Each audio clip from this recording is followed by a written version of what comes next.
Oke, tombol merah berarti sudah record ya, Sir? Iya. Izin Bapak Ibu, suara saya kedengaran jelas?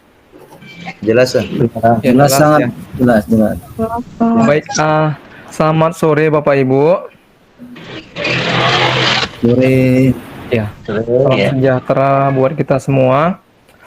Terima kasih kami ucapkan kepada Bapak Ibu Dewan Guru yang berkenan untuk meluangkan waktu untuk bergabung di ruangan Meet, di ruangan virtual ini untuk mengikuti aksi nyata modul 1.4 tentang budaya positif, yaitu diseminasi budaya positif yang akan dibawakan oleh Bapak Muhammad Iwan Syafitra sebagai calon guru penggerak Angkatan 11 dari SMA Negeri 1 Kota Binjai. Dalam hal ini, Pak Muhammad Iwan Syafitra akan menyampaikan pemahamannya seputar budaya positif dan akan mencoba untuk memberikan pemahaman kepada kita semua juga. Jadi dalam hal ini kami memberi waktu dengan segala hormat kepada Pak Muhammad Iwan Syafitra untuk menyampaikan paparannya, Pak. Waktu dan tempat kami persilahkan. Baik, terima kasih kepada Bapak Ertanto Rejeki Sitohang, SPD, selaku moderator kita pada kegiatan sore hari ini, Bapak dan Ibu. Dan terima kasih juga kepada seluruh Bapak dan Ibu Dewan Guru SMA Negeri 1 Binjai yang sudah berkenan untuk hadir di ruang Zoom kita melalui Google Meet pada sore hari ini, mengikuti seluruh rangkaian aksi nyata di modul 1.4 terkait dengan budaya positif, Bapak dan Ibu. Assalamualaikum warahmatullahi wabarakatuh. Selamat Bapak dan Ibu. Tentunya tetap semangat di sela-sela kegiatan Bapak dan Ibu mungkin sudah hadir di ruang Zoom kita. Izin Bapak dan Ibu saya coba share screen.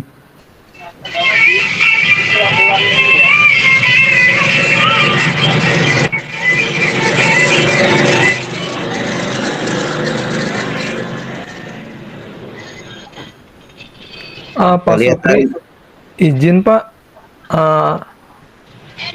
speakernya di-unmute Pak Supriyadi. Iya. Ya, di-unmute speakernya ya Pak, izin ya Pak. Oh ya, siap. Kelihatan jelas ya, share screen-nya? Kelihatan Pak Iwan. Baik, terima kasih. Bapak dan Ibu, sebelum saya mulai dengan materi saya, aksi nyata modul 1.4 diseminasi budaya positif, saya berharap tentunya kepada Bapak dan Ibu untuk partisipasi aktif dalam kegiatan kita sore hari ini. Mungkin nanti bisa memberikan beberapa saran dan masukan, juga mungkin pertanyaan yang sifatnya tentunya konstruktif gitu ya, membangun kepada saya dan kepada kita semua, bagaimana nantinya mampu kita dalam menerapkan budaya positif di satuan pendidikan kita di SMA Negeri 1 Binjai. Boleh juga Bapak dan Ibu menggunakan beberapa tombol yang sudah tersedia Bapak dan Ibu. Mungkin ada materi yang bagi Bapak Ibu yang memang hal baru yang didapatkan, boleh memberikan dari emoji yang ada di aplikasi Google Meet kita. Terima kasih Bapak dan Ibu. Saya awali dari pemaparan aksi nyata modul 1.4 diseminasi budaya positif. Dan saya Muhammad Iwan Syafitra, CGP Angkatan 11 Kota Binjai yang berasal di satuan pendidikan kita SMA Negeri 1 Binjai.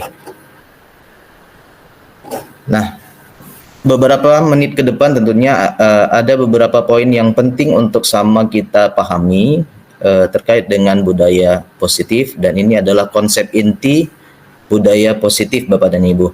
Yang pertama, perubahan paradigma belajar, kemudian disiplin positif, kemudian teori motivasi perilaku manusia, selanjutnya keyakinan kelas, kemudian hukuman dan penghargaan, dan kemudian kebutuhan dasar manusia, posisi kontrol guru, dan yang terakhir nanti akan kita paparkan terkait dengan segitiga restitusi. Tentunya Bapak dan Ibu, saya yakin kita yakin bersama bahwa beberapa istilah yang muncul dalam pembahasan kita sore ini, dan ini sudah tidak asing lagi di telinga kita. Dan mungkin selama kita menjadi seorang guru juga sudah menerapkan beberapa poin yang sudah saya tampilkan melalui ruang Google Meet kita. Baik, perubahan paradigma belajar Bapak dan Ibu. Nah, ini bagaimana kita tentunya sebagai seorang guru gitu ya. Sebagai seorang guru bisa memahami gitu ya, ataupun bisa berubah dari paradigma stimulus respon kepada pendekatan teori kontrol. Nah, dan yang pertama adalah stimulus respon tentang dunia ya, bahwa realitas atau kebutuhan kita sama. Nah, pandangan terkait dengan teori kontrol tentang dunia adalah realitas atau kebutuhan kita berbeda. Kemudian semua orang melihat hal yang sama. Nah, pandangan dalam teori kontrol tentang dunia adalah setiap orang memiliki gambaran yang berbeda. Kemudian stimulus respon tentang dunia, kita mencoba mengubah orang agar berpandangan sama dengan kita. Ya, kita mencoba mengubah orang agar berpandangan sama dengan kita. Nah, pandangan dari teori kontrol tentang dunia adalah kita berusaha memahami pandangan orang lain tentang dunia. Selanjutnya Bapak dan Ibu, perilaku buruk dilihat sebagai suatu kesalahan. Ya. Nah, pandangan teori kontrol adalah semua perilaku memiliki tujuan. Kemudian stimulus respon tentang dunia, bahwa orang lain bisa mengontrol saya, gitu ya.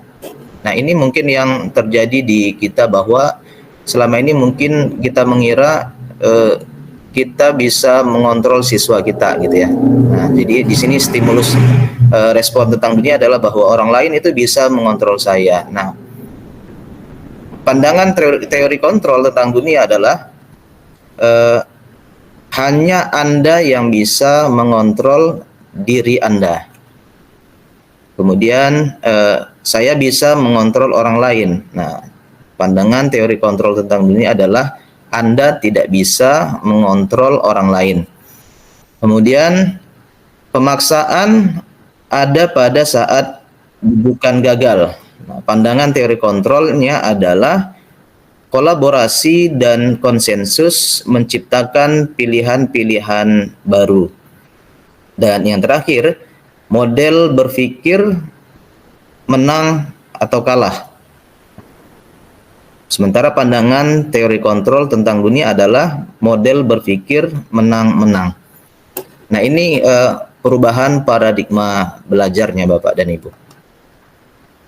Selanjutnya kita masuk kepada disiplin positif.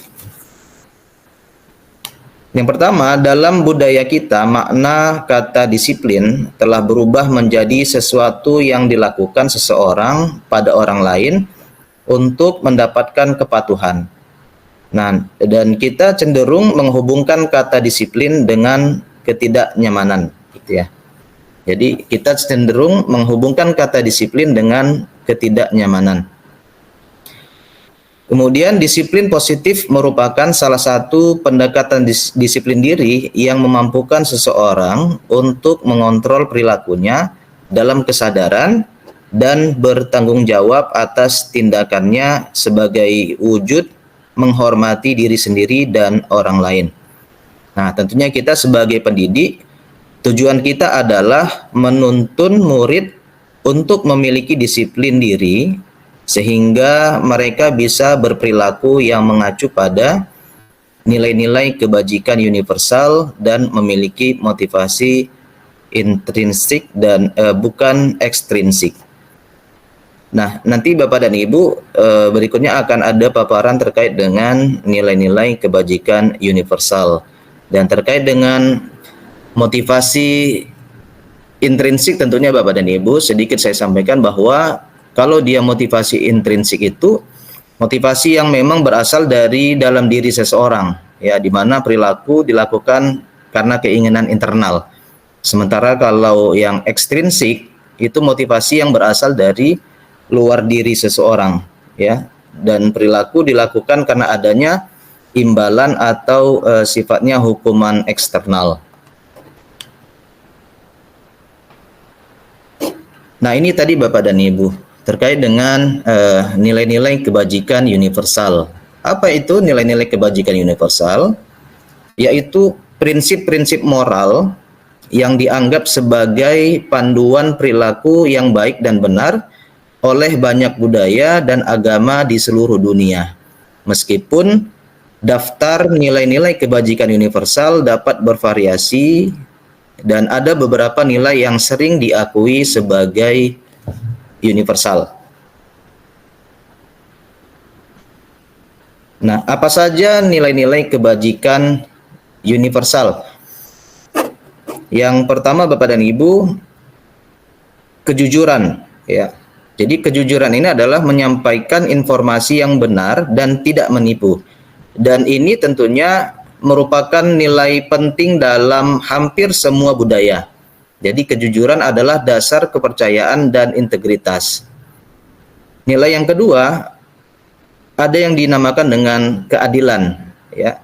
Jadi nilai-nilai keadilan mendukung perlakuan yang adil dan setara bagi semua individu, tanpa memandang ras, agama, jenis kelamin, atau latar belakang lainnya. Kemudian nilai yang ketiga adalah belas kasihan, Bapak dan Ibu. Jadi di nilai belas kasihan ini adalah empati dan perasaan simpati terhadap orang lain adalah nilai yang penting dalam banyak budaya. Membantu orang yang membutuhkan dan berempati terhadap penderitaan orang lain adalah bentuk belas kasihan. Kemudian nilai berikutnya adalah kesederhanaan. Nah, nilai-nilai sederhana menekankan kebijaksanaan dalam mengelola sumber daya dan konsumsi yang bijak. Ini mencakup penghormatan terhadap alam dan upaya untuk mengurangi pemborosan. Selanjutnya Bapak dan Ibu, penghargaan terhadap kehidupan, ya. Menghargai nilai setiap kehidupan adalah nilai universal yang mendorong penghormatan terhadap hak hidup dan perlindungan terhadap kehidupan manusia. Berikutnya Bapak dan Ibu, ada nilai-nilai kebajikan universalnya adalah kepedulian, Bapak dan Ibu. Jadi pada nilai kepedulian ini adalah nilai-nilai kepedulian mendorong perhatian terhadap kesejahteraan dan kebahagiaan orang lain. Ini mencakup tindakan altruistik dan dukungan bagi mereka yang membutuhkan. Selanjutnya, nilai toleransi. Nilai-nilai toleransi mendukung penghargaan terhadap perbedaan budaya, agama, dan pandangan. Tentunya melibatkan penghormatan terhadap keragaman dan upaya untuk hidup berdampingan dengan damai. Ini pada poin nilai toleransinya Bapak dan Ibu. Kemudian nilai kesetiaan. Nilai kesetiaan mengacu pada keterikatan dan komitmen terhadap orang-orang yang penting dalam hidup kita, seperti keluarga, teman, atau negara. Dan kemudian kepedulian terhadap lingkungan. Penghargaan terhadap alam dan upaya untuk melindungi lingkungan adalah nilai yang semakin penting di era modern untuk menjaga keberlanjutan planet. Dan yang terakhir adalah nilai kebijaksanaan, Bapak dan Ibu. Pada nilai ini mencakup pengembangan pengetahuan, pemikiran yang rasional, dan pengambilan keputusan yang bijak. Inilah Bapak dan Ibu yang termasuk ke dalam nilai-nilai kebijakan universal. Selanjutnya kita masuk kepada teori motivasi perilaku manusia. Nah, ada berapa macam teori motivasi perilaku manusia. Nah, ini Bapak dan Ibu.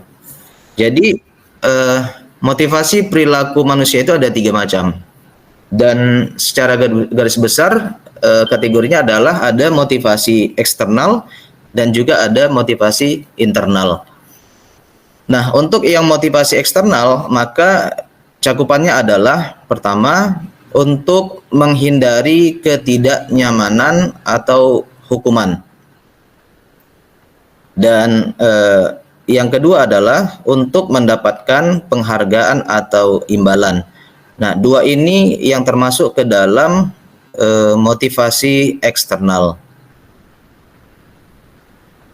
Kemudian Bapak dan Ibu, di motivasi internal itu ada untuk menghargai diri sendiri.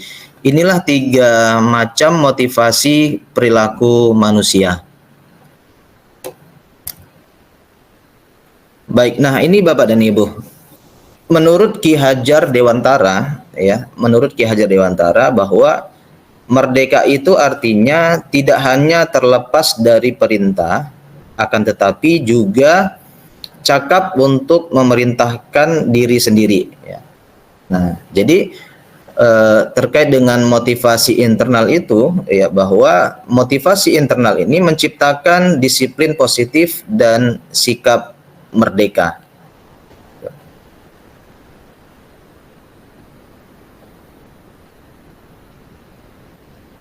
Baik. Selanjutnya Bapak dan Ibu, kita masuk kepada penjelasan tentang keyakinan kelas, ya. Tentunya saya yakin dan percaya bahwa yang hadir di ruang Zoom kita pada sore ini adalah merupakan guru-guru yang mungkin selain mengajar di dalam kelas, merangkap juga sebagai wali kelas, ya, yang memiliki tanggung jawab kepada kelasnya masing-masing. Nah, maka tentunya sebagai wali kelas, ya, ataupun guru yang masuk di dalam mengajar KBM tidak terlepas dari yang namanya keyakinan kelas, gitu. Nah, ada beberapa pertanyaan yang mungkin akan muncul di dalam benak kita ketika mendengar kata keyakinan kelas, gitu ya. Jadi pertama adalah mengapa harus keyakinan kelas, ya. Jadi mengapa harus keyakinan kelas? Mengapa tidak peraturan kelas saja? Ya. Apa bedanya? Jadi ada keyakinan kelas dan ada juga peraturan kelas. Yang selama ini mungkin Bapak dan Ibu, rekan-rekan kita, atau Bapak dan Ibu guru lainnya mungkin masih menerapkan yang namanya peraturan kelas, gitu ya. Sementara yang baik itu adalah keyakinan kelas. Nah, nanti kita lihat apa sih sebenarnya perbedaan dari keyakinan kelas dengan peraturan kelas.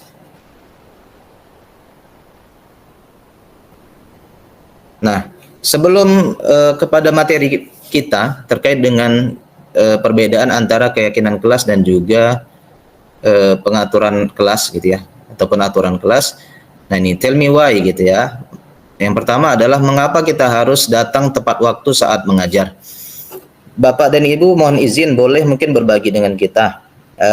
Kira-kira alasan yang kita miliki, gitu ya, ketika ada pertanyaan mengapa kita harus datang tepat waktu saat mengajar. Boleh sedikit sharing Bapak dan Ibu? Ada yang mau memberikan jawaban? Kira-kira apa alasan kita harus datang tepat waktu saat mengajar?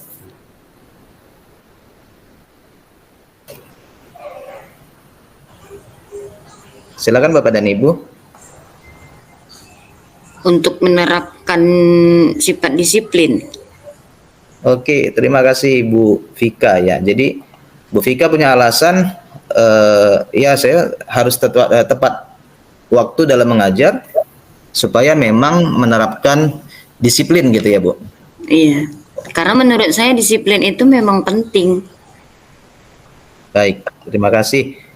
Silakan Bapak Ibu yang lainnya boleh berbagi dengan kita. Kira-kira mengapa kita harus datang tepat waktu saat mengajar? Pastinya kita punya alasan tersendiri gitu ya.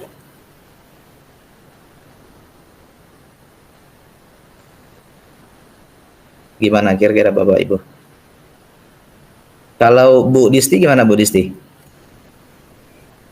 Jadi biasanya kalau hari-hari Bu Disti datang ke sekolah mungkin punya alasan tuh kenapa harus lebih awal datangnya gitu. Atau silakan Bapak dan Ibu yang lainnya boleh berbagi sebelum kita lanjut kepada materi berikutnya.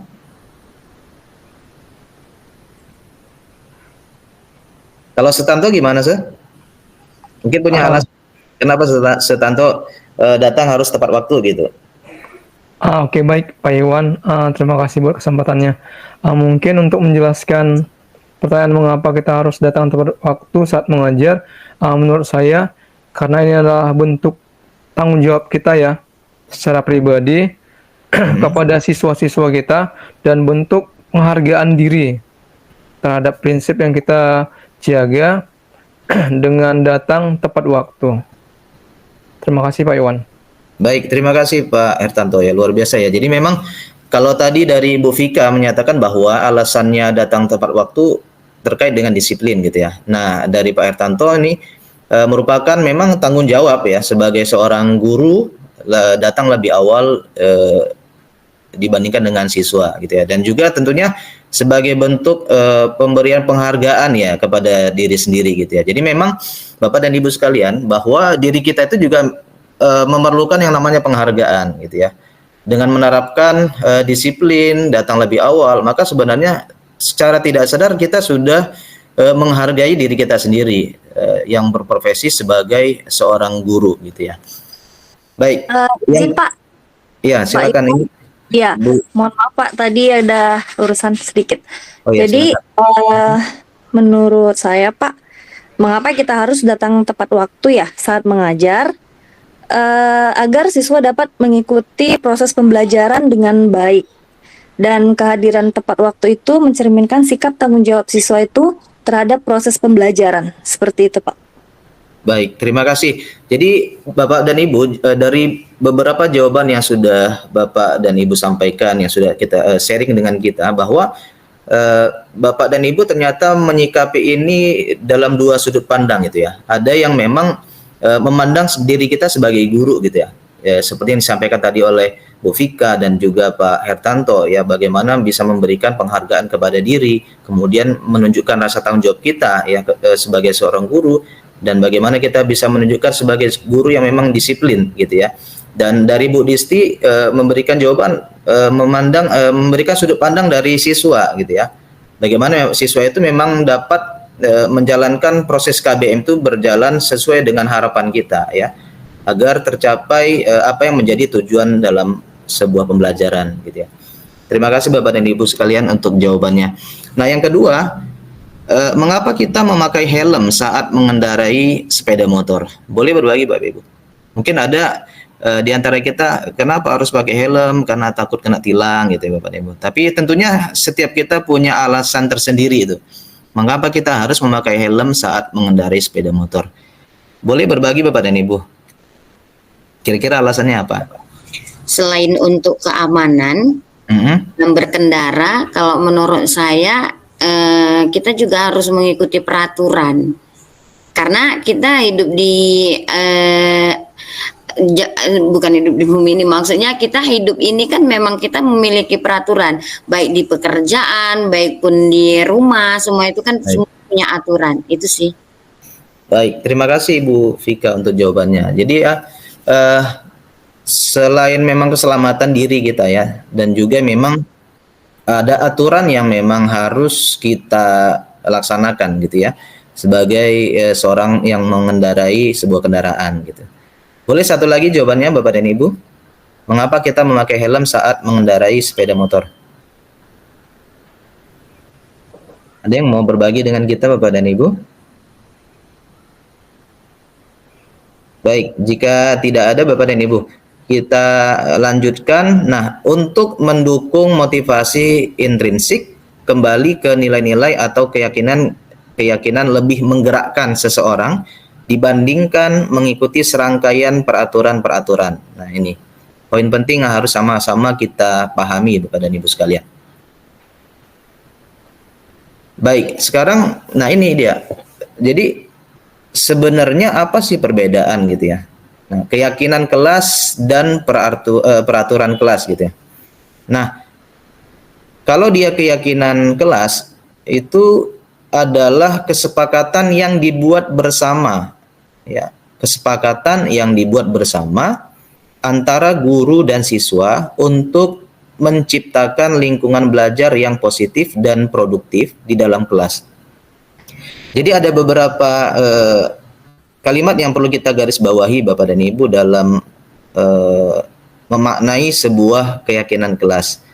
Jadi kesepakatan yang memang dibuat ya bersama antara guru dan siswa. Nah, apa tujuannya? Ya ini menciptakan lingkungan belajar yang positif dan produktif di dalam kelas kita masing-masing. Dan keyakinan kelas itu berupa konsekuensi Bapak Ibu. Jadi bukan berupa hukuman gitu dia. Nah, kalau yang hukuman gimana? Nah, maka untuk yang hukuman adalah termasuk ke dalam peraturan kelas. Nah, ini dia. Makanya mungkin selama ini di antara kita masih menerapkan peraturan kelas ya, bukan keyakinan kelas. Nah, peraturan kelas itu adalah biasanya dibuat oleh guru tanpa melibatkan siswa gitu ya. Jadi memang terkadang kita sebagai guru sudah memiliki aturan-aturan tersendiri dan mau tidak mau, suka tidak suka, maka siswa harus dan wajib taat gitu ya. Itu namanya sebuah aturan dan ini biasanya identik dengan hukuman gitu ya. Sementara untuk mewujudkan budaya positif ini yang diperlukan adalah keyakinan kelas dan ini berupa konsekuensi yang nanti diberikan kepada siswa gitu.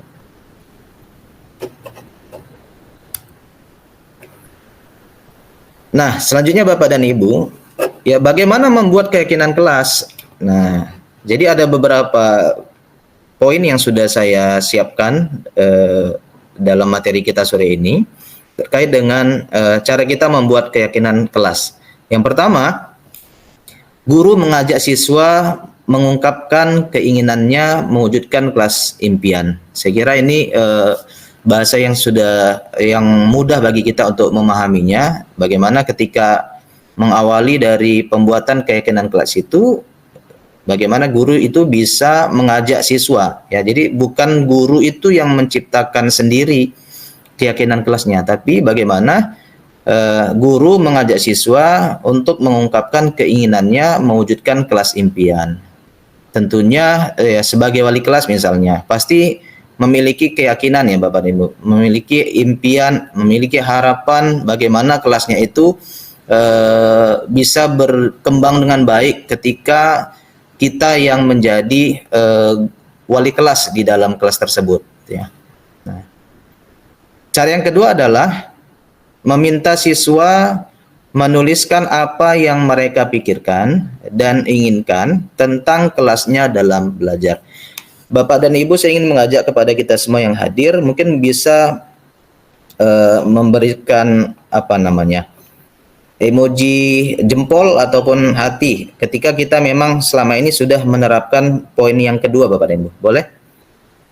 Kasih jempolnya, kasih emoji tepuk tangan gitu ya. Oke, ada Ibu Novida, terima kasih. Kemudian Pak Tanto, ya Pak Supriyadi, ya. Baik, terima kasih Bapak Ibu semua. Artinya sebenarnya kita sudah menerapkan ini gitu ya. Bagaimana kita meminta siswa menuliskan apa yang mereka pikirkan dan inginkan tentang kelasnya dalam belajar gitu. Kemudian yang ketiga, Bapak dan Ibu, siswa menuliskan tentang kelas impian mereka. Nah, ini yang saya sampaikan tadi di awal bahwa setiap kelas itu pasti punya impian. Ya, contoh kemarin ya, ketika kegiatan 17 Agustus ya, bagaimana tentunya sebagai wali kelas itu menginginkan seluruh siswa itu aktif dalam kegiatan, ya, aktif dalam mengikuti seluruh perlombaan yang sudah tentukan ya, sudah disusun oleh panitia. Nah, harapannya tentu kelas kita yang kita bimbing itu banyak meraih kemenangan gitu ya. Nah, artinya apa? Bahwa kita yakin setiap kelas itu punya impian ya. Bagaimana menjadikan kelas itu menjadi kelas yang terfavorit atau kelas yang terbaik dari kelas-kelas lainnya. Nah, ini, maka di cara yang ketiga ini siswa menuliskan tentang kelas impian mereka. Kemudian yang keempat, cara yang bisa kita lakukan dalam membuat keyakinan kelas adalah hal-hal yang ditulis tentang kelas impian dibaca satu persatu dengan bantuan siswa. Nah, ini bisa terbayangkan ya Bapak dan Ibu, ketika siswa itu sudah menuliskan masing-masing bagaimana kelas impiannya, mungkin bisa kita suruh nih perwakilan siswanya atau seluruh siswa gitu ya, satu persatu untuk membaca dari poin-poin yang sudah ditulis kelas impian yang mereka harapkan di kelas tersebut. Kemudian yang kelima, guru dan siswa berdiskusi membahas impian-impian tentang kelas yang sudah mereka tulis dan menyoroti hal-hal penting untuk dijadikan kesepakatan kelas dalam kalimat positif. Nah, ini dia. Jadi dalam membuat keyakinan kelas itu, hal yang perlu kita garis bawahi adalah pada kalimat yang terakhir ini Bapak Ibu. Jadi kesepakatan kelas itu dalam kalimat yang positif, bukan negatif. Mungkin misalkan selama ini ingin kelasnya kondusif gitu ya. Nah, maka aturan yang kita buat adalah jangan ribut di dalam kelas. Itu sebenarnya kalimat jangan kan merupakan kalimat negatif ya Bapak Ibu. Nah, sebenarnya dalam keyakinan kelas ini mestinya yang dibuat adalah berupa kalimat yang positif. Walaupun tujuannya sama. Mungkin bisa kita buat kalau tadi bahasanya jangan ribut di dalam kelas. Mungkin bisa kita rubah menjadi membuat kelas dalam keadaan yang kondusif. Nah, ini jauh mungkin lebih nyaman, lebih enak bagi siswa dalam melaksanakan keyakinan kelas yang sudah disepakati Bapak dan Ibu. Ya. Nah, jadi setelah siswa tadi membacakan satu persatu kelas impiannya, maka selanjutnya guru dan siswa itu berdiskusi ya Bapak Ibu. Berdiskusi membahas impian-impian tentang kelas yang diinginkan. Dan yang keenam Bapak dan Ibu, guru dan siswa membaca hasil kesepakatan kelas yang disetujui, kemudian siswa menandatangani kesepakatan tersebut sebagai tanda persetujuan. Nah, ini dia. Jadi setelah disepakati dan sudah memperoleh hasil kesepakatan, maka bersama dengan siswa dengan menyuguhkan tanda tangan gitu ya. Artinya bahwa apa? Tidak ada memang yang keberatan ketika sudah ada keyakinan kelas yang disepakati dan tentunya akan menjalankan seluruh kesepakatan itu dengan baik.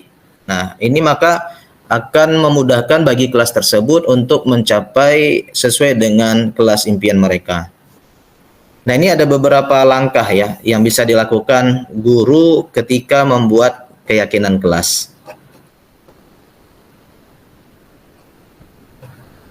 Selanjutnya, Bapak dan Ibu, hukuman dan penghargaan. Ketika kita berbicara di sebuah satuan pendidikan gitu ya, misal di SMA Negeri 1 Binjai, dan kita sebagai seorang guru pasti tidak terlepas dari kata hukuman dan juga penghargaan gitu ya. Nah,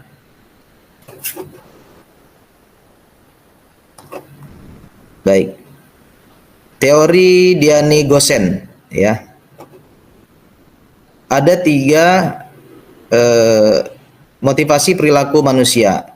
Yang pertama, ini penjelasan yang tadi Bapak dan Ibu ya, untuk menghindari ketidaknyamanan atau hukuman. Nah, jadi ini adalah tingkat terendah dari motivasi perilaku manusia.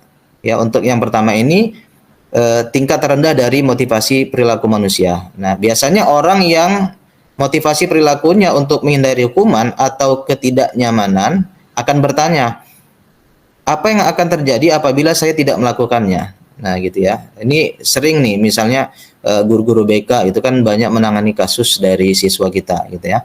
Jadi tentunya akan muncul pertanyaan di dalam benak siswa, apa yang akan terjadi apabila saya tidak melakukannya? Sebenarnya mereka sedang menghindari permasalahan yang mungkin muncul dan berpengaruh pada mereka secara fisik, psikologis maupun tidak terpenuhinya kebutuhan mereka bila mereka tidak melakukan tindakan tersebut. Nah, ini motivasi yang bersifat eksternal Bapak dan Ibu. Yang kedua, untuk mendapatkan imbalan atau penghargaan dari orang lain. Nah, jadi satu tingkat di atas motivasi yang pertama tadi, ya, motivasi yang nomor satu. Nah, di sini orang berperilaku untuk mendapatkan imbalan atau penghargaan dari orang lain. Jadi orang dengan motivasi ini akan bertanya, apa yang akan saya dapatkan apabila saya melakukannya. Jadi kalau yang nomor satu tadi adalah apa yang akan terjadi kalau saya tidak melakukannya, gitu ya. Sementara untuk yang nomor dua ini berada di satu tingkat di atasnya. Pertanyaan adalah apa yang akan saya dapatkan apabila saya melakukannya. Mereka melakukan sebuah tindakan untuk mendapatkan pujian dari orang lain yang menurut mereka penting dan mereka letakkan dalam dunia berkualitas mereka. Mereka juga melakukan sesuatu untuk mendapatkan hadiah, pengakuan atau imbalan, dan motivasi ini juga bersifat eksternal. Dan yang ketiga Bapak dan Ibu, dari perilaku motivasi perilaku manusia adalah untuk menjadi orang yang mereka inginkan dan menghargai diri sendiri dengan nilai-nilai yang mereka percaya. Jadi orang dengan motivasi ini akan bertanya, akan menjadi orang yang seperti apa, gitu ya? Akan menjadi orang yang seperti apa apabila saya melakukannya. Nah, ini sebuah pertanyaan yang luar biasa tentunya yang akan muncul kepada siswa kita, gitu ya. Akan menjadi orang yang seperti apa apabila saya melakukannya. Nah, mereka melakukan sesuatu karena nilai-nilai yang mereka yakini dan hargai. Dan mereka melakukannya karena mereka ingin menjadi orang yang melakukan nilai-nilai yang mereka yakini tersebut. Ini adalah motivasi yang akan membuat seseorang memiliki disiplin positif karena motivasi berperilakunya bersifat internal bukan eksternal. Jadi motivasi yang baik itu adalah yang memang motivasi itu muncul dalam dirinya sendiri, gitu Bapak Ibu. Maka di nomor 3 inilah sebenarnya yang baik diterapkan atau yang dimiliki oleh peserta didik kita untuk menjadi orang yang mereka inginkan dan menghargai diri sendiri dengan nilai-nilai yang mereka percaya.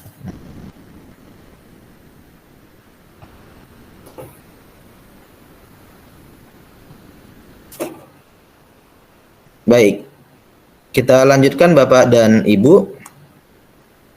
Nah, ini dia beberapa istilah yang mungkin memberikan penjelasan kepada kita, ya, penyegaran kepada kita sebagai seorang guru. Yang pertama adalah hukuman, ya. Jadi hukuman adalah bentuk konsekuensi atas perilaku siswa yang tidak sesuai dengan aturan atau norma yang berlaku.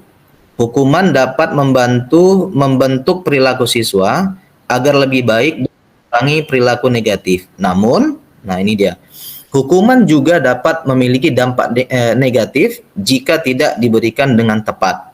Jadi dalam pemberian hukuman memang harus banyak pertimbangan ke depannya Bapak dan Ibu, gitu ya. Jadi bukan hanya sekedar mendapatkan kepuasan dari kita sebagai guru ketika sudah memberikan hukuman kepada siswa kita. Yang kedua ada penghargaan Bapak Ibu. Jadi penghargaan adalah bentuk pengakuan atas pencapaian siswa dalam belajar, ya. Memberikan penghargaan kepada siswa dapat meningkatkan motivasi belajar dan memberikan rasa percaya diri pada siswa. Penghargaan juga dapat memotivasi siswa untuk terus berusaha dan lebih berprestasi. Penghargaan dapat diberikan dalam bentuk pujian, hadiah, atau bentuk lain yang sesuai dengan prestasi siswa. Nah, kemudian pembelajaran adalah proses yang kompleks, jadi perlu pendekatan yang tepat agar tercipta lingkungan belajar yang efektif. Dalam proses pembelajaran, penghargaan dan hukuman adalah dua aspek penting yang harus diperhatikan. Keduanya dapat memberikan dampak besar pada motivasi dan perilaku siswa dalam belajar. Jadi secara tidak sadar Bapak dan Ibu, yang mungkin selama ini sudah kita lakukan dan sudah kita berikan kepada siswa, baik itu dia berbentuk hukuman ataupun berbentuk penghargaan, ternyata memberikan dampak besar Bapak Ibu. Memberikan dampak besar terhadap motivasi dan juga perilaku siswa dalam belajar gitu ya. Misal dalam pemberian penghargaan. Selama ini mungkin kita berpikir ketika siswa kita berikan satu penghargaan atas prestasi yang dia raih. Bisa jadi ketika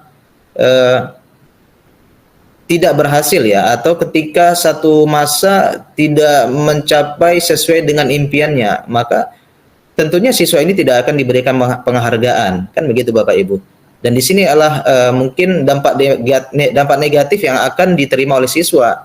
Mereka akan merasa sedih ketika tidak lagi menerima sebuah penghargaan. Makanya dapat dikatakan di sini bahwa penghargaan dan hukuman itu adalah dua aspek penting yang harus benar-benar diperhatikan.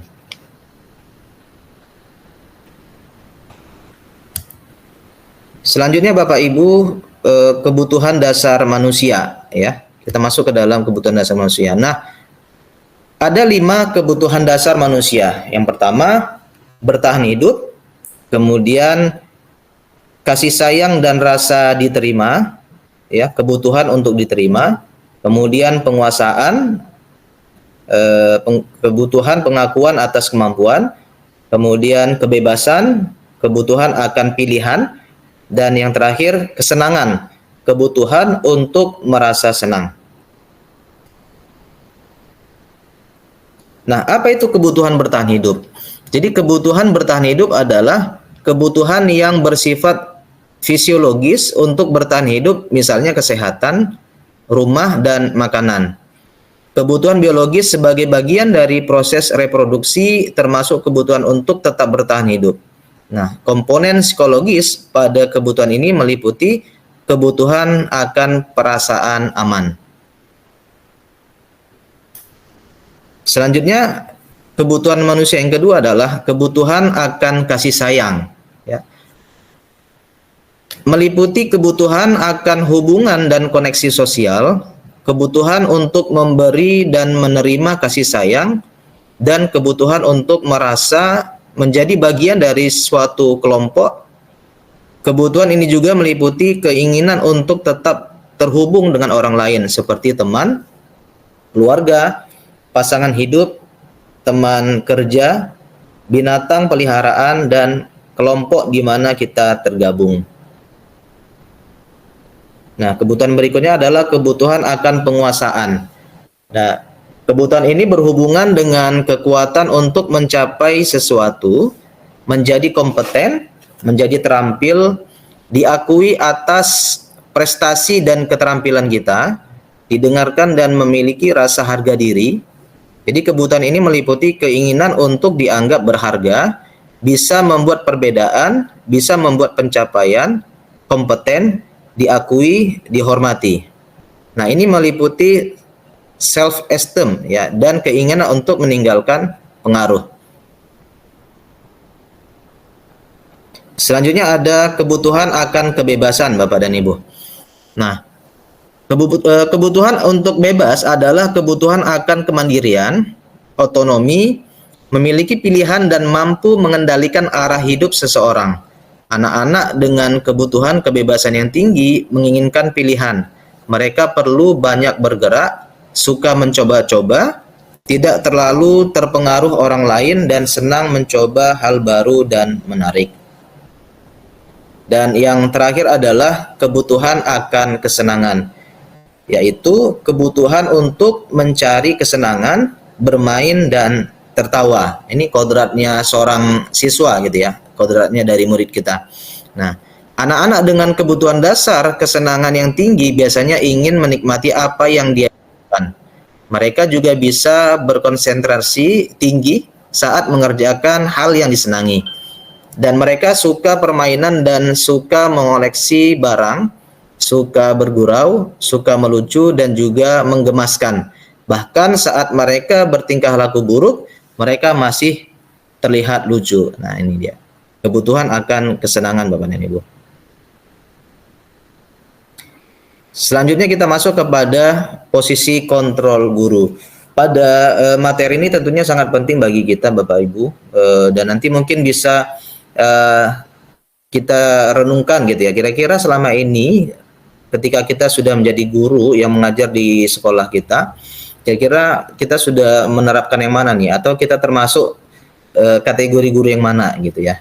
Nah, ini posisi kontrol guru. Ada 5 posisi kontrol dalam penerapan disiplin Bapak dan Ibu. Yang pertama, penghukum. Yang kedua, pembuat merasa bersalah. Yang ketiga, teman. Yang keempat, pemantau. Dan yang kelima, manajer. Kita lihat satu persatu Bapak dan Ibu. Nah, kategori penghukum ya Bapak Ibu. Seorang penghukum bisa menggunakan hukuman fisik maupun verbal. Orang-orang yang menjalankan posisi penghukum senantiasa mengatakan bahwa sekolah memerlukan sistem atau alat yang dapat lebih menekan murid-murid lebih dalam lagi. Nah, biasanya nih Bapak dan Ibu, guru-guru yang menerapkan posisi penghukum adalah selalu mengucapkan kata-kata apa? Patuhi aturan saya atau awas, gitu ya. Jadi patuhi aturan saya atau awas. Kemudian biasanya kata-kata yang keluar adalah kamu selalu saja salah, gitu ya. Nah, ini biasanya keluar Bapak Ibu, perkataan dari seorang guru. Kemudian pasti selalu yang terakhir selesai, gitu ya. Ini dalam hal mungkin pengerjaan tugas ya Bapak Ibu. Jadi ada kata-kata dari yang keluar dari seorang guru, pasti selalu yang terakhir selesai, gitu ya. Nah, maka kalau kita termasuk ke dalam guru-guru yang masih mengeluarkan kata-kata ini, maka kita termasuk kategori ya penghukum Bapak dan Ibu ya. Nah, jadi guru seperti ini senantiasa percaya hanya ada satu cara agar pembelajaran bisa berhasil, yaitu cara dia, yaitu hanya cara guru yang benar gitu Bapak Ibu. Nah, kemudian yang kedua, pembuat rasa bersalah. Pada posisi ini biasanya guru akan bersuara lebih lembut ya, akan bersuara lebih lembut. Nah, pembuat rasa bersalah akan menggunakan keheningan yang membuat orang lain merasa tidak nyaman, bersalah atau rendah diri. Nah, ini lembutnya berarti apa ya? Nusuk gitu ya Bapak dan Ibu ya. Nah, bagaimana contoh kata-kata yang keluar biasanya sebagai guru yang kategori pembuat rasa bersalah? Nah, biasanya guru itu mengucapkan apa? Ibu sangat kecewa sekali dengan kamu. Nah, gitu ya. Walaupun dengan lembut, tapi punya makna yang dalam nih. Nah, ibu sangat kecewa sekali dengan kamu. Kemudian, berapa kali Bapak harus memberitahu kamu ya? Mungkin bisa nih gitu Bapak Ibu merenungkan, oh iya, ternyata selama ini aku ada mengucapkan ini gitu ya. Nah, berapa kali Bapak harus memberitahu kamu gitu ya. Kemudian, gimana coba kalau orang tua kamu tahu kamu berbuat begini gitu ya. Nah, di posisi ini murid akan memiliki penilaian diri yang buruk tentang diri mereka. Jadi murid merasa tidak berharga dan telah mengecewakan orang-orang yang disayanginya. Nah, ini kategori posisi kontrol guru sebagai pembuat rasa bersalah Bapak dan Ibu. Selanjutnya yang ketiga sebagai teman. Nah, ini dia. Jadi guru pada posisi ini tidak akan menyakiti murid, namun akan tetap berupaya mengontrol murid melalui persuasi. Posisi teman pada guru bisa negatif ataupun positif. Positif di sini berupa hubungan baik yang terjalin antara guru dan murid. Nah, guru di posisi teman menggunakan hubungan baik dan humor untuk mempengaruhi seseorang. Nah, biasanya hal yang dikatakan adalah, ayo bantulah demi Bapak ya. Nah, ini biasanya Bapak dan Ibu yang keluar ketika guru itu memposisikan dirinya sebagai teman. Kemudian, ayo ingat tidak bantuan Bapak semalam, nah gitu ya. Selama ini gitu ya. Ayo ingat tidak gitu ya. Bantuan Bapak selama ini gitu. Nah, kemudian ya sudah kali ini tidak apa-apa. Nanti Ibu bantu bereskan gitu. Nah, hal negatif dari posisi teman adalah bila suatu saat guru tersebut tidak membantu, maka murid akan kecewa dan berkata, saya pikir Bapak ataupun Ibu teman saya. Nah, ini dia. Jadi ketika kata-kata ini yang keluar dari seorang guru yang menganggap dirinya sebagai teman, ya posisi sebagai teman, satu masa maka ketika memang siswa itu tidak dapat memenuhi apa yang menjadi kebutuhan dari seorang guru tersebut, maka ini dia, murid akan merasa kecewa dan dia akan mengeluarkan kata-kata, saya pikir Bapak atau Ibu teman saya. Nah, murid merasa dikecewakan dan tidak mau lagi berusaha. Hal lain yang mungkin timbul adalah murid hanya akan bertindak untuk guru tertentu dan tidak untuk guru lainnya. Dan murid akan tergantung pada guru tersebut. Nah, kemudian pemantau Bapak dan Ibu, ya. Memantau ini berarti mengawasi. Pada saat kita mengawasi, kita bertanggung jawab atas perilaku orang-orang yang kita awasi. Nah, ini yang dinamakan pemantau gitu ya. Nah, posisi pemantau berdasarkan pada peraturan-peraturan dan konsekuensi. Dengan menggunakan sanksi atau konsekuensi, kita dapat memisahkan hubungan pribadi kita dengan murid sebagai seseorang yang menjalankan posisi pemantau. Nah, pertanyaan yang diajukan biasanya ketika memposisikan diri kita sebagai seorang pemantau adalah, nah, peraturannya apa gitu ya. Kemudian apa yang telah kamu lakukan? Nah, sanksi atau konsekuensinya apa gitu. Nah, seorang pemantau sangat mengandalkan perhitungan, catatan, data yang dapat digunakan sebagai bukti atas perilaku seseorang. Posisi ini akan menggunakan stiker, slip catatan, dan daftar cek. Dan yang terakhir adalah sebagai manajer. Nah, ini dia. Manajer adalah posisi di mana guru berbuat sesuatu bersama dengan murid. Mempersilahkan murid mempertanggungjawabkan perilakunya, mendukung murid agar dapat menemukan solusi atas permasalahannya sendiri. Seorang manajer telah memiliki keterampilan di posisi teman maupun pemantau, dan dengan demikian bisa jadi di waktu-waktu tertentu kembali kepada kedua posisi tersebut bila diperlukan. Nah, di manajer, murid diajak untuk menganalisis kebutuhan dirinya maupun kebutuhan orang lain. Nah, di sini penekanan bukan pada kemampuan membuat konsekuensi, namun dapat berkolaborasi dengan murid bagaimana memperbaiki kesalahan yang ada. Nah, biasanya kata-kata yang muncul dari seorang manajer itu adalah apa yang kita yakini. Nah, ini dia. Kembali kepada pernyataan keyakinan kelas ya Bapak dan Ibu. Kemudian, apakah kamu meyakininya? Nah, ini. Kemudian, jika kamu meyakininya, apakah kamu bersedia memperbaikinya? Gitu ya. Nah, kemudian jika kamu memperbaiki ini, hal ini menunjukkan apa tentang dirimu? Nah, dan selanjutnya, apa rencana kamu untuk memperbaiki hal ini? Jadi, memberikan dampak yang baik ketika siswa itu memang melakukan sebuah kesalahan Bapak dan Ibu. Nah, maka dalam posisi kontrol ini ya minimal kita sebagai guru adalah menjadi pemantau ya Bapak Ibu. Jadi agar dapat menghasilkan memang murid yang bertanggung jawab, mandiri dan merdeka. Ya, ini minimal kita bisa memposisikan sebagai seorang pemantau. Nah, walaupun memang yang diharapkan adalah bagaimana guru itu bisa memposisikan dirinya menjadi seorang manajer sebagai guru gitu ya. Nah, ini dia. Jadi nanti dapat menerapkan restitusi gitu ya. Nanti ada segitiga restitusi yang akan kita bahas, dan di sini diharapkan guru itu memposisikan dirinya adalah sebagai seorang manajer. Tapi minimal ya kita menjadi seorang pemantau gitu. Nah, ini mungkin pertanyaan yang muncul di dalam diri kita dan mungkin dijawab dalam diri kita masing-masing ya Bapak dan Ibu. Jadi sebenarnya selama ini kita sudah berada di posisi yang mana gitu? Apakah sebagai teman, sebagai pembuat rasa bersalah, atau manajer dan lain sebagainya?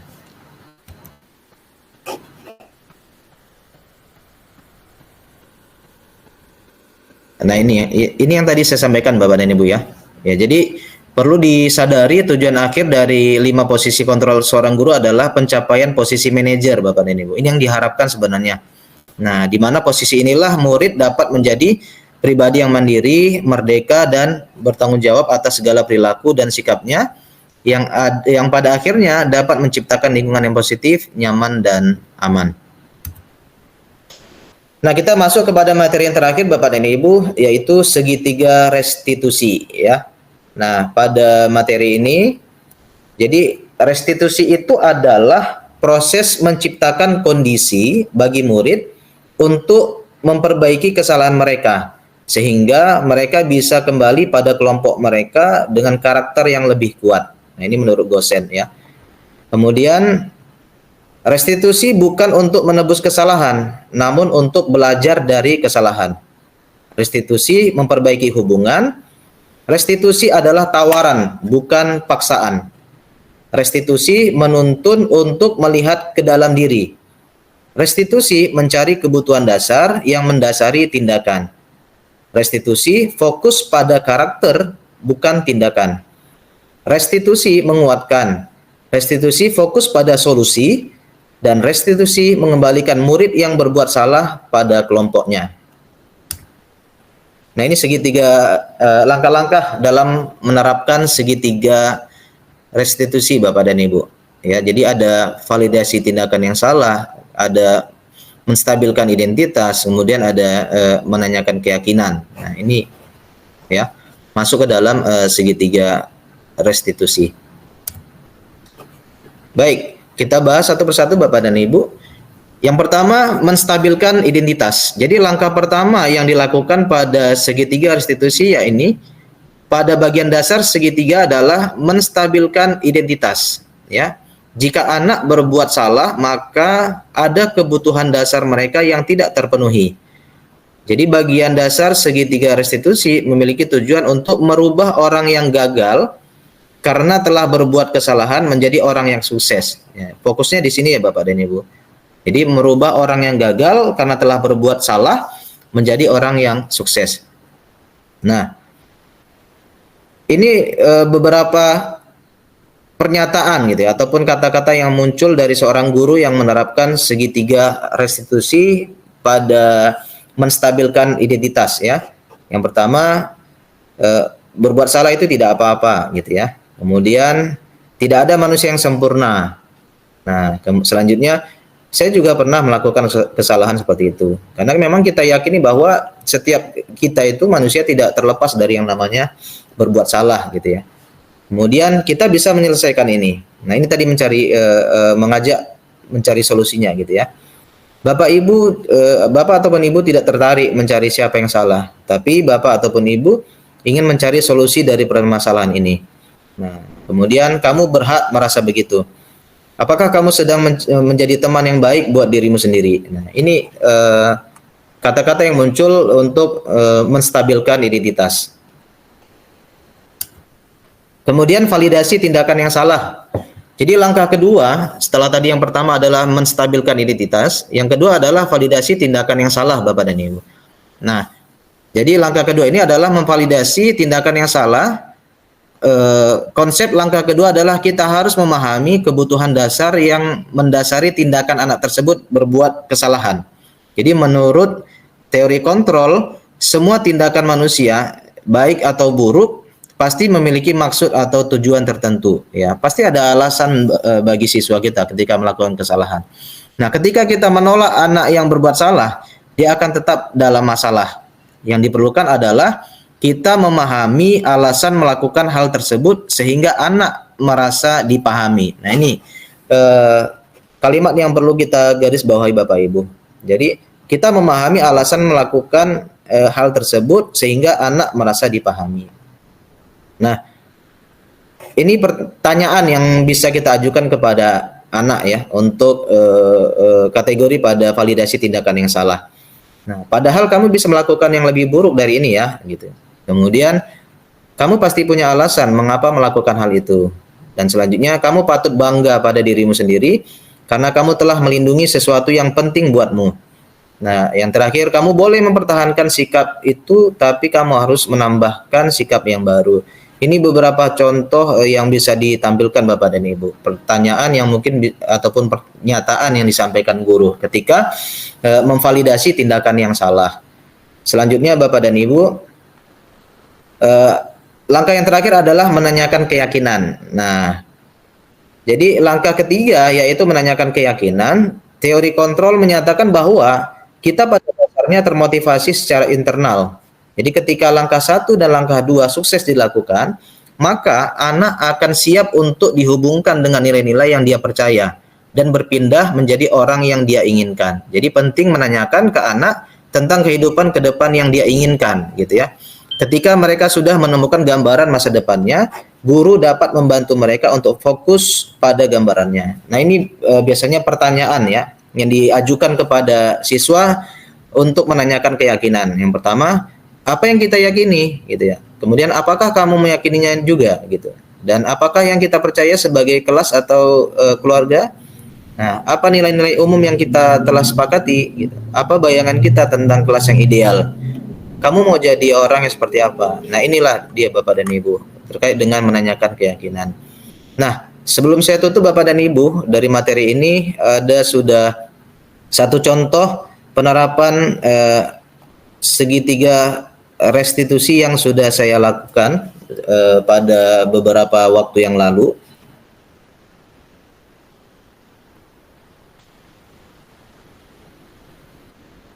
Pak Tanto? Kelihatan ya? Bapak dan Ibu kelihatan ya? Kelihatan Pak, cuman nggak jalan. Videonya nggak jalan.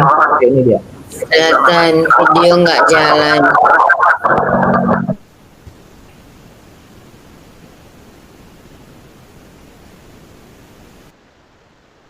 Nah, ini ceritanya Bapak dan Ibu, siswa ini memang tidak masuk ke kelas ya pada saat jam olahraga.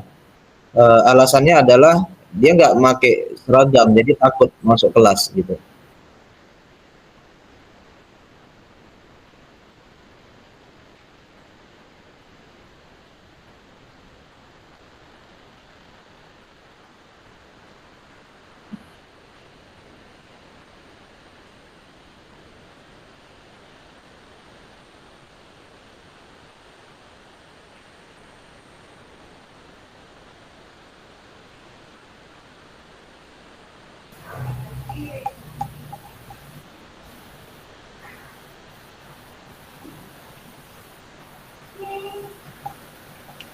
Izin Pak Iwan, Bisa? videonya nggak jalan. Nggak jalan ya? Nggak jalan, itu ada pesan dari Bu Wita Pak Iwan. Oh iya. Coba dibaca pesan dari Bu Wita. Nggak jalan ya? Di sini jalan Bapak Ibu. Ya. Oke, bentar ya Bapak Ibu. Bentar. Saya coba. Oke, sorry. Saya tutup share screen yang ini Bapak Ibu. Iya Pak.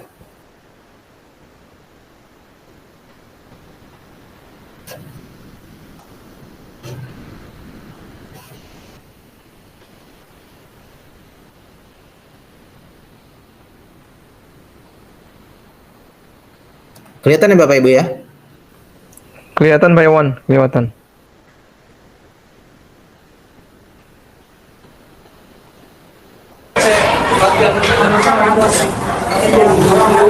Permisi Pak, Assalamualaikum.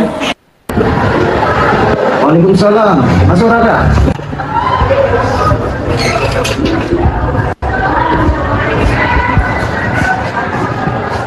Silakan duduk Raka. Gimana kabarnya Raka? Alhamdulillah sehat Pak. Sehat.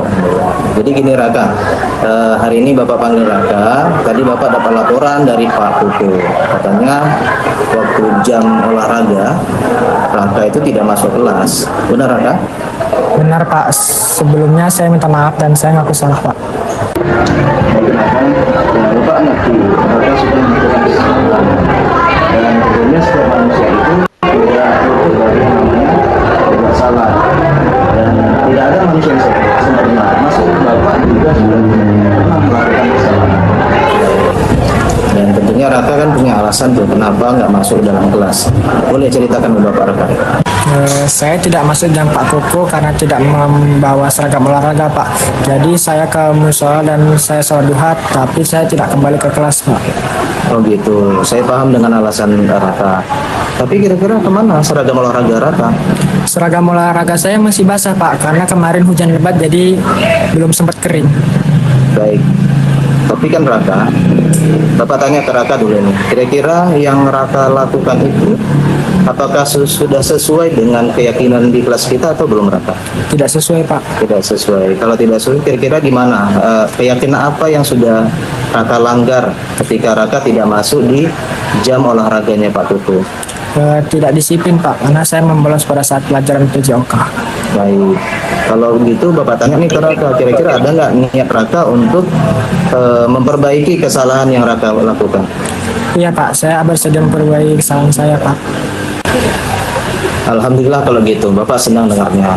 Jadi Bapak berharap kepada Raka, peristiwa yang hari ini terjadi kepada Raka tentunya menjadi pelajaran buat Raka, dan Raka tidak lagi mengulangi kesalahan yang sama. Dan Bapak juga berharap kepada Raka, jadilah sebagai siswa yang disiplin dengan menjalankan seluruh keyakinan kelas yang sudah sama-sama kita sepakati. Jadi untuk Raka nih Bapak mau tanya sekali lagi, kira-kira tindakan ataupun apa yang bisa Raka lakukan untuk memperbaiki kesalahan Raka kepada Pak Koko nih? Saya akan minta maaf Pak sama Pak Koko, dan saya tidak akan mengulangi kejadian yang sama Pak. Sama-sama Pak. Baik, terima kasih Raka. Jadi terima kasih untuk Raka sudah mau belajar dari kesalahan yang sudah Raka lakukan, dan terima kasih sudah mau datang bertemu dan menjumpai Bapak ya, karena tadi Bapak pesan kepada teman kamu supaya dipanggil dan hadir ke ruangan Bapak. Baik, kalau begitu Raka boleh masuk kembali ke kelasnya, ikuti pelajaran bersama teman-teman dan juga guru yang ada di dalam kelasnya. Baik Pak, terima kasih ya Pak. Sama-sama Raka. Maaf sebelumnya Pak. Ya.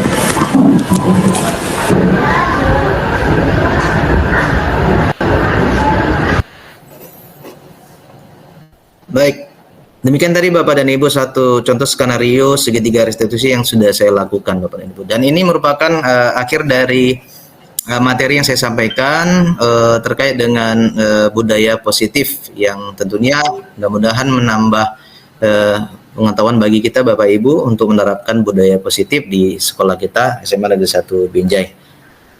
Dan selanjutnya saya serahkan kepada moderator kita ada Pak Ertanto Rejeki Sitohang. Terima kasih Bapak Ibu.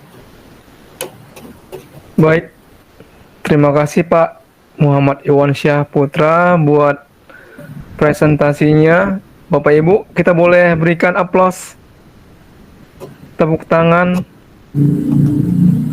Luar biasa pemaparan Muhammad Iwan Syah Putra adalah memaparkan budaya positif ya Pak, tentang teori motivasi, kemudian restitusi juga, dan berikut juga Bapak telah menyajikan bentuk video restitusi ya Pak, dan mudah-mudahan ini bisa jadi semangat kami untuk bisa juga menerapkan budaya positif.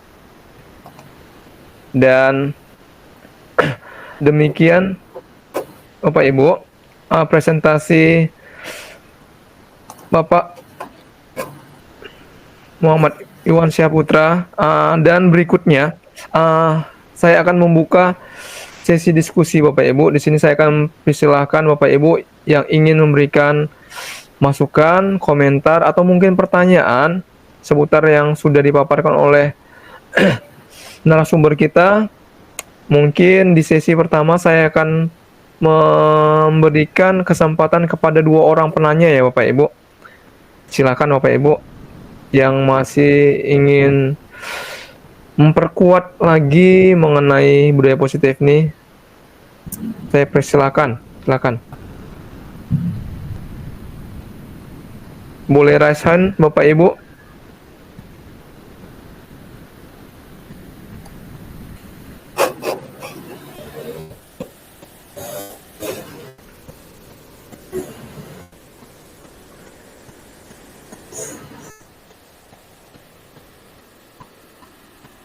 Mungkin sudah cukup jelas kali ya, Pak. Silakan ada Bapak dan Ibu. Kalau tidak ada mungkin kita padakan untuk pertemuan kita sore ini. Ya, baik Bapak Ibu.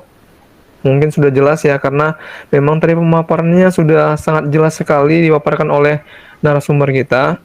Dan mungkin berikutnya boleh sedikit akan diberikan bentuk kesimpulan penguatan yang akan disampaikan oleh Bapak Muhammad Iwan Syahputra. Silakan Pak, kira-kira apa bentuk kesimpulan dari apa yang telah dipaparkan barusan?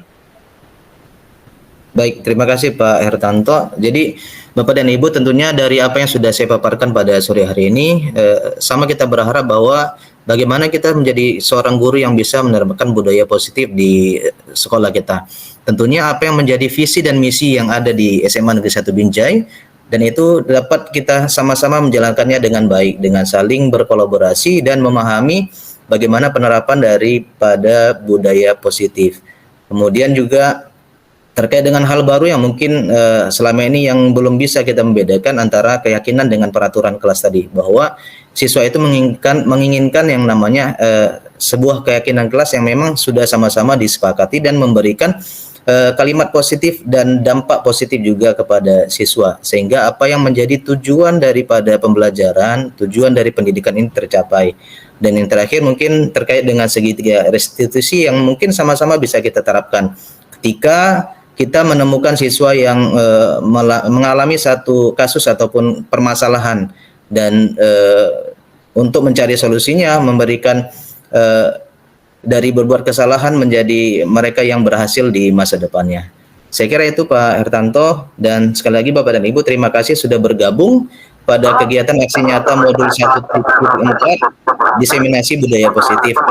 Saya menggunakan Syafitra, mohon maaf kalau memang terdapat kesalahan dalam penyampaian dan kurang maksimal, dan sekali lagi terima kasih buat seluruhnya. Sama-sama Pak Iwan. Bapak Ibu, kita boleh izin ambil sesi foto ya Bapak Ibu? Oke. Boleh. Saya coba tutup dulu ya. Yang bisa membuka video boleh Bapak Ibu buka videonya. Gitu. Pak Ingot, videonya Pak Ingot.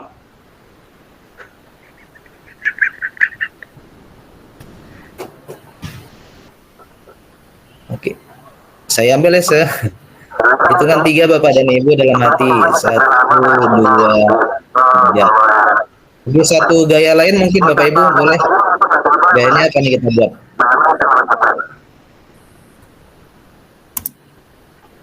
Gayanya oke, jempol ya kayak Bu Lita nih, jempol 2 gini Bapak Ibu ya. Tahan hitungan ketiga. Oke, tarik Bapak Ibu. 3, 2, 1. Oke, terima kasih Bapak Ibu. Terima kasih Pak Hertanto. Ya, sama-sama Pak Iwan. Terima kasih juga. Sama-sama Pak Iwan. Pak Iwan, izin mengakhiri rekaman ya Pak Iwan. Siap.